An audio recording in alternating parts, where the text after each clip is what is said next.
পরীর রাজা পরিচালন চ্যানেলে আপনাদের সবাইকে স্বাগত।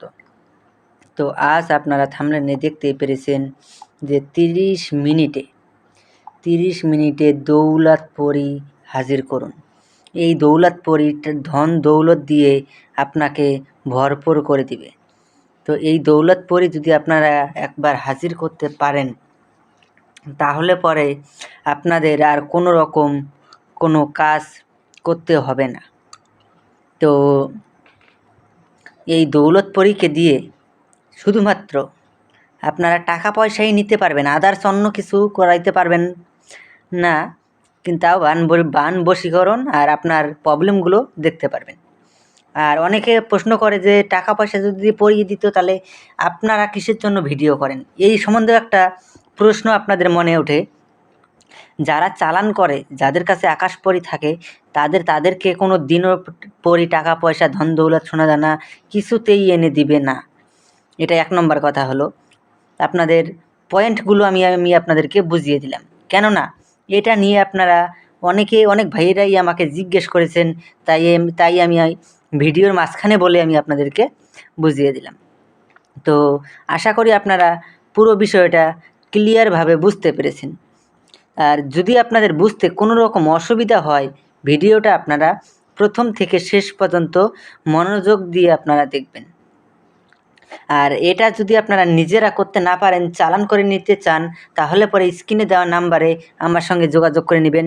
আর অন্য কোনো দেশ থেকে যদি ফোন করতে যান তাহলে পরে সামনে 0091 এটা কোডটা বসিয়ে নেবেন, বসিয়ে এই নাম্বারটা দিবেন, তাহলে পরে আমাকে পেয়ে যাবেন। হোয়াটসঅ্যাপ, ইমো সব কিছুই রয়েছে। একটা মন্ত্র স্ক্রিনে দেখতে পেরেছেন, ইয়া রাসূলুল্লাহ মুহাম্মাদুর রাসূলুল্লাহ। এই দোয়াটা আপনারা ভালো করে মুখস্থ করবেন। মুখস্থ করে নিয়ে আপনারা এশার নামাজের পরে আপনারা এটা মুখস্থ করবেন। করে নিয়ে যে কোনো শুক্রবার রাত 11টার সময় এই দোয়াটাকে চোখ বন্ধ করে তসবির মালা দিয়ে আপনাদের কোনো কিচ্ছু কেনার প্রয়োজন হবে না।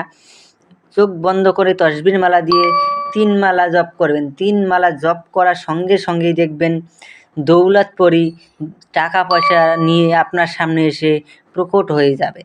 যখন দৌলত পরী আপনার সামনে টাকা পয়সা নিয়ে এসে প্রকট হয়ে যাবে, তখন পরীর গলায় আপনারা পরীকে বলবেন যে আমাকে এই টাকা পয়সার লোভ দেখিয়ে আমাকে লোভিত করবেন না। প্রথমে আপনারা এইভাবে বলবেন। এইভাবে বলার পরে ও আপনাকে জিজ্ঞেস করবে যে আপনি আমার কাছ থেকে কি চান।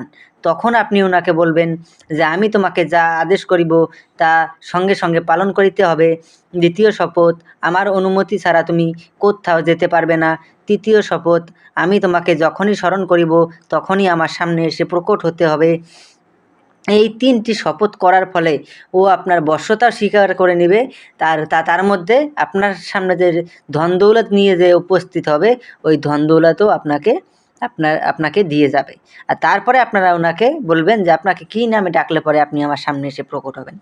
উনি আপনাকে একটা নাম বলে দিবে, ওই নামে আপনি যখনই ডাকবেন তখনই সে আপনার সামনে এসে প্রকট হবে। তো আশা করি বুঝতে পেরেছেন। তো ধন্যবাদ, আবারও দেখা হবে পরবর্তী ভিডিওতে।